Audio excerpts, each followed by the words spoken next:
Well, after that interview, I spoke to Bilawal Bhutto, former Foreign Minister of Pakistan and chairman of the Pakistan People's Party. He caused controversy this week because of a statement he made in response to India suspending a crucial water-sharing treaty with Islamabad. Bhutto suggested either our water will flow or their blood.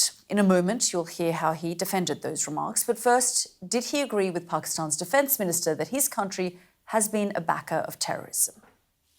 As far as what the defense minister said, I don't think that it's a secret that Pakistan has a past as far as extremist groups are concerned. And as a result of this, we have suffered. Pakistan has suffered. We've gone through wave after wave of extremism. We went through the Islamization and militarization of our society.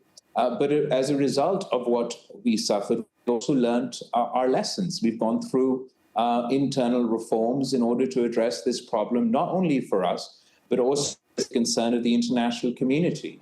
As far as India's accusations are concerned, it would be helpful if India was to provide specific, concrete evidence with Pakistan and with the international community. You were a victim of terrorism. Your mother was killed by a terrorist. She was assassinated, Benazir Bhutto. And there have been, over the years, tens of thousands of Pakistanis killed as a result of terrorist activity in the country. But when you say Pakistan has a past, it was the policy, maybe not of the civilian government, but certainly of the spy agency, the ISI, the military establishment, to fund and back these organizations. So can you then see why India continues to point the finger of blame on Pakistan? Because this has been a policy. I mean, we saw in 2021, you know, the chief of the ISI was in Kabul. He was there just a few hours after the Taliban takeover, and it's been known for decades that Pakistan has had these policies. So as far as Pakistan's history is concerned, it is history. It is not something that we partake in today. It is true that it is an unfortunate part of our history. We're not alone in this history. When, for example, in the first Afghan war, the Pakistani state and the Pakistani dictatorship at the time funded and supported and, you know, in every way possible the Mujahideen to take on the communists in Afghanistan. We did that in coordination and collaboration with Western powers. Post that incident, we went through the second conflict in Afghanistan, where obviously there was all of NATO's countries within Afghanistan, and Pakistan was a non-NATO ally. And we worked together with the United States and the international community to combat these terrorist groups. But it wasn't really until Pakistan went through the aggressive phase of terrorism that we did go through. We saw terrorist attack every other day that Pakistan internally, within our body politic, we got these sort of contradictions and these confusions related to this topic, particularly after the assassination of my mother, Shaheed Mohtarma Benazir Bhutto. You've seen Pakistan take serious action, successful action against these groups. I believe today this is not the case. The Pakistani government, the Pakistani agencies are not in league with, they're in fact combating such terrorist elements. I just want to get to your comments about the water treaty, because you said either the water flows or their blood flows. A number of Indian ministers have come out and said,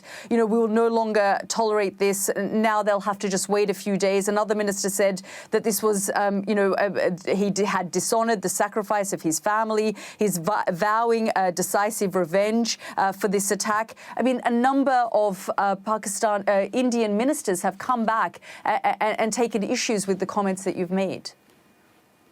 I'm sure the Indian ministers have taken issues with the comments I made. Me and the people of Pakistan have certainly taken issue with the fact that India has unilaterally and illegally announced to exit from the Indus Water Treaty. Unfortunately, we're seeing now that they knew outrageous precedents, even in times of war. India and Pakistan have fought wars in the past, but we still didn't take such a step. It is something outrageous. It's an action that India has taken. I certainly not, my intent for my statement was certainly not advocating for bloodshed, but as the government of Pakistan had stated in their reaction to this decision, that it would be considered an act of war. And as you're well aware, when war happens, blood does flow. We do not want war. We seek peace. We've been seeking to engage with India for some time. Do you believe that there is an imminent attack that India is going to launch on Pakistan? Unfortunately, even though international law does not justify in any terms any such attack, you are well aware that under the United Nations, countries are only allowed to use force in cases of self-defense, not in cases of reprisal or to teach someone a lesson or in any of that case. We have seen in the past where they have launched attacks as a result. At the moment, the country is also bracing for any such action where Pakistan is at the ready to respond. But having said that, it is certainly not the path that will solve the issue of Kashmir. It is not the path that will solve the issue of terrorism, and it's not the path that will bring peace and stability to South Asia. What would a Pakistani response look like? Because we saw something quite similar in 2019, where a series of airstrikes were launched on Pakistani soil by the Indians. An Indian Air Force pilot, his plane was shot out of the sky, he was captured, he was returned alive. But what kind of response is Pakistan likely to take if India does launch a series of airstrikes? I don't want to go into theoreticals other than to say from our Air Force to our armed forces to our Navy, Pakistan is well capable of responding to any and all forms of Indian aggression. And when you say that, I mean, do we know what that might look like? Unfortunately, we've seen it in the past. Our two countries have gone to war before.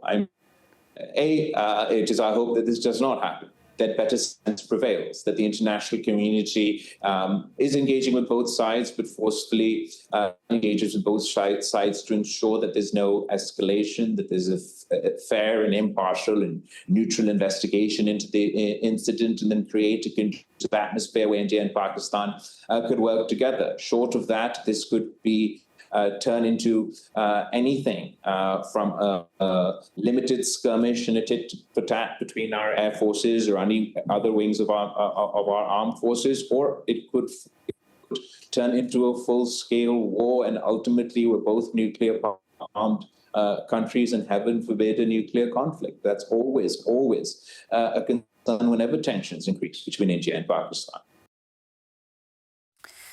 That was Bilawal Bhutto, Pakistan's former foreign minister, speaking to me there.